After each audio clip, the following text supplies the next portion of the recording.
圣信堂的弟兄姐妹们平安，感谢神的恩典。我们在上半年，我们一起的来查考这阿摩司书，所以或许大家还记得，刚开始查考阿摩司书的时候，我们拿起我们的圣经开始翻阅阿摩司书，可能有些人说：“哎呀，这阿摩司书在哪里呢？”因为确实小先知书比较不容易找到，但是这个系列呢，我们要来查考诗篇的话，如果我们做一样的活动，可能多数弟兄姐妹们就比较什么呢？比较容易找到，因为确实诗篇就在这整本圣经的中间。它的位置呢，就让我想到马丁路德曾经说过这段话。马丁路德在查考诗篇的时候，他是个诗篇专家，所以马丁路德在查考诗篇的时候，马丁路德就说诗篇是一本小圣经 ，a little Bible， 小圣经，因为诗篇总结了整本旧约。因为诗篇也让我们看到新约那将要来的弥赛亚，所以因为如此呢，当我们去认识新约的时候，你发现新约引用的最多的书卷其实就是诗篇，新约引用最多的旧约的书卷呢，其实就是这本书诗篇。所以因此我们在这个过程当中在这个课程里头呢，我们引用了一个比喻。这个比喻是一个优质洋房的比喻，这个比喻是一个豪华洋房的一个比喻。既然是一个豪华的洋房，对吗？那么一定有一些设计的理念。既然是一个豪华的洋房，一定有一组的设计师。既然是一个豪华的洋房，这洋房必定有它自己的目的，不同的房间有不同的目的。最近有机会去参加一个弟兄的新的家，他非常好客，非常谦卑，所以我们在到他家的时候，他就在大门那里等我们在那里就和我们解释，和我们分享他的生活中的喜乐，上帝在他生活当中给他的福气。在这个他那时候搬进新居，所以我们有这个机会来听听原来他的设计师有一些理念原来他们住宅有一些目的等等一模一样的，在这个课程里头，这也就是我们要引用的结构。所以既然我们要走进这个洋房，我们看照片先还没有过去，还没有靠近它，但是我想通过这堂课呢，我们来认识一下这个设计的理念是什么，诗篇的目的是什么？诗篇要我们认识什么？其实诗篇是祷告文，其实诗篇是诗歌，所以通过祷告文通过诗歌，我们其实要来认识三件事情。然后通过祷告文，通过诗歌，第一来认识上帝，来认识神，而第二呢，来认识人生。那么第三呢，就是来认识这弥赛亚这位弥赛亚。好，我们就一一的来看。我们先来认识一下这位神，这位神是守约的，这位神是施慈爱的。我们看到，因为这位神他是守约施慈爱的，这位神很看重他与他百姓的关系这位神让我们看到说他怎么样的来连续他的百姓，他怎么样的听见，他怎么样的眷顾他们。打个比方，如果你看诗篇106篇的时候这诗人这么表达说他屡次搭救他们，他们却设谋悖逆，因自己的罪孽降为卑下。然而他听见他们哀告的时候，就眷顾他们的急难，为他们纪念他的约，照他丰盛的慈爱后悔，他也使他们在防掳掠他们的人面前蒙怜恤。为什么神要这么做呢？神一次又一次搭救这些悖逆的人因为这位神是守约的，这位神是施慈爱的。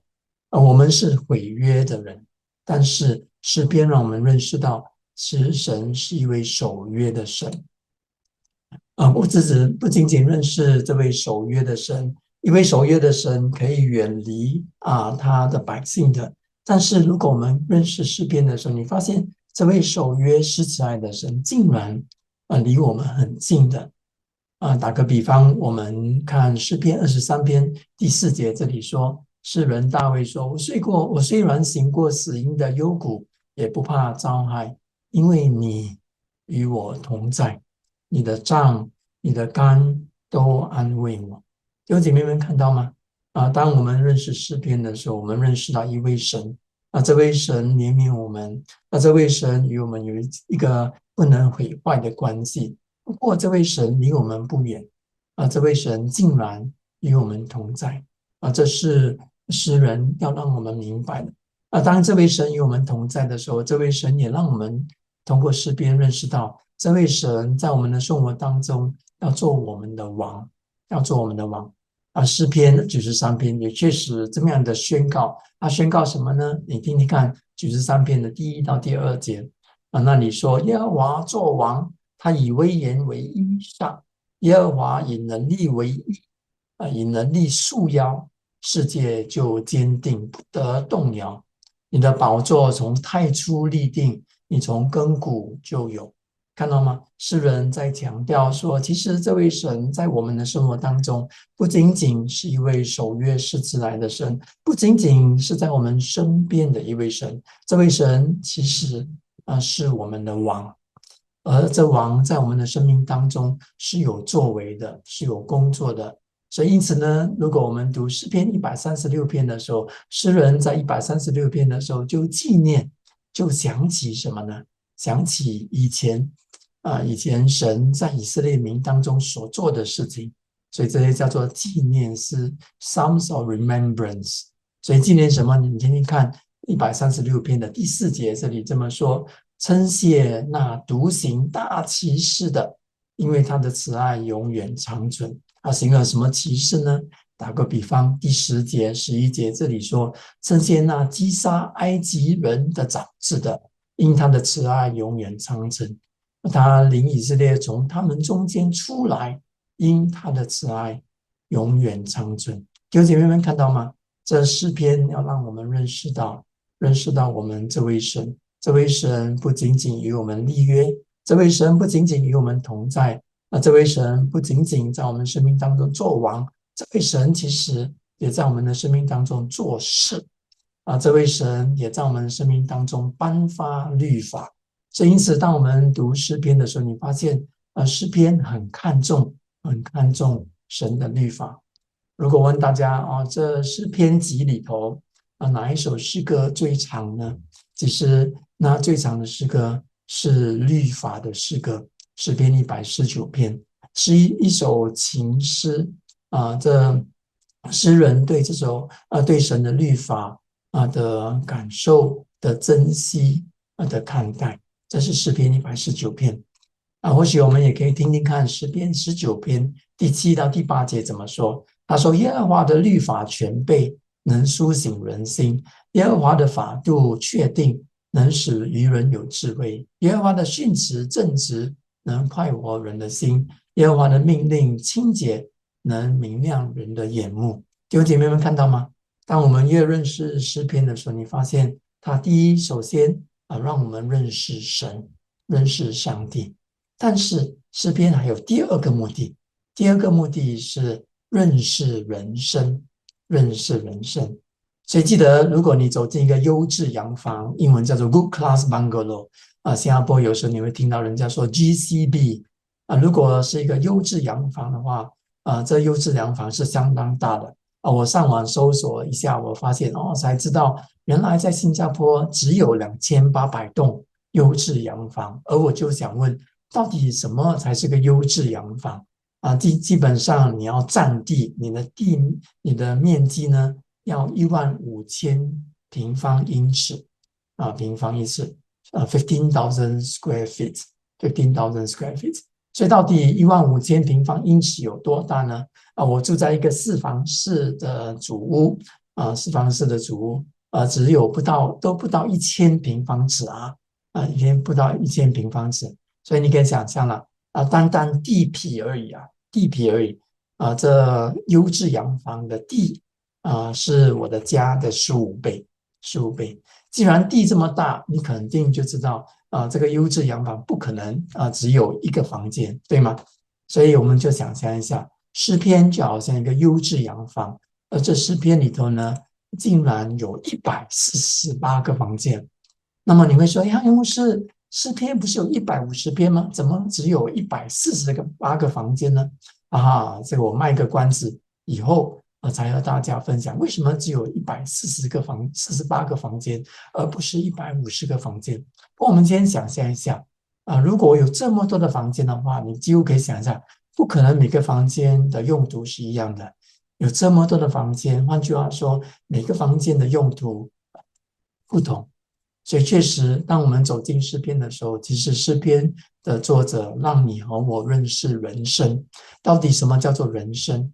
人生有伤心的时候，人生有内疚的时候，人生有担心的时候，人生有开心的时候，人生有痛心的时候，人生有放心的时候。当你伤心、你内疚、你担心、开心、痛心、放心的时候，你能做什么呢？诗篇就很重要了。诗篇能来帮助你，当你伤心的时候、你担心的时候，你可以借着诗篇来用神的角度来看待人生。这就是一个智慧的人生，这就是一个丰盛的人生，一个平安的人生。所以在这里，可能我们有一些青年人也鼓励大家来参加这个课程，不要放弃这个课程。在这个课程里头，你发现什么呢？你发现你开始明白人生。当我们面对人生当中种种的困难难题的时候呢，我们可以做什么？我们可以通过这些旧约的圣徒的祷告来依靠主，来仰望神，因为我们认识在这人生的道路当中，我们的神带领我们走过。所以这是第二。第一，我们认识上帝；第二，我们认识人生。最重要的第三是什么呢？认识基督，认识基督 ，Know the Messiah。为什么我这么做呢？其实这不是我的想法这不是我的想法如果大家还记得的话在使徒行传13章，那时候保罗在这比西底的安提阿讲道，所以他在安息日的时候呢，进去会堂，换句话说，他是讲给犹太人听的一个讲道他听听看他的讲道耶稣基督应验了这诗篇16篇的第10节，因为在那篇诗篇里头，我们现在明白了，原来你必不叫你的圣者见朽坏的意思是什么？原来上帝不叫耶稣基督见朽坏，因为上帝神使耶稣基督复活了。所以亲爱的弟兄姐妹们，这就是诗篇的一个重要的目的。当我们越认识诗篇的时候，你发现什么呢？发现这些诗篇都在直接的、间接的指责耶稣。所以因此呢，我们就可以明白为什么我们的主在复活过后，在路加福音24章44节，他在那里这么说：“他说，这就是我从前与你们同在之时所告诉你们的话，说摩西的律法、先知的书、诗篇上所记的，凡指的我的话，都必须应验。”因为我们的主很清楚明白，在诗篇里头，这里我们的主自己强调，诗篇里头所记载的，凡指的耶稣的话，都必须应验。所以因此，当我们越认识诗篇的时候，其实我们会越认识我们的主。因此，在这个系列里头，我们有一个我们会经常回顾这路加福音24章44节，让我们从这耶稣自己的话，让我们从这不同的诗篇里头看到这些诗篇怎么指着耶稣基督，而这些诗篇怎么样的一一的应验。所以，亲爱的弟兄姐妹们如果我们有这个观念的时候，你发现什么呢？你发现当我们灰心的时候，我们害怕的时候，我们担心的时候，我们可以借着这些诗篇来求告耶稣，来求告耶稣。这是主给我们的主给我们的帮助为什么呢？因为在希伯来书自己4章14节15节那里自己说，他说我们既然有一位已经升入高天尊荣的大祭司，就是神的儿子耶稣，便当持定所承认的道。因我们的大祭司并非不能体恤我们的软弱，他也曾凡事受过试探，与我们一样，只是他没有犯罪。所以因此如果你和我的渴望是要像耶稣的话，那么我们可以通过通过诗篇，当我们在辛苦的时候、难受的时候、面对试探的时候，我们可以通过诗篇来向主祷告，因为在诗篇里头，它帮助我们怎么样的来面对这人生，帮助我们怎么样看到耶稣基督的模样。所以，亲爱的弟兄姐妹，我们在这个堂课的开始，我们就明白，原来这个洋房，这个优质洋房有一个设计的理念，这里面要我们认识三件事情：认识上帝，认识人生，认识基督。求主帮助我们。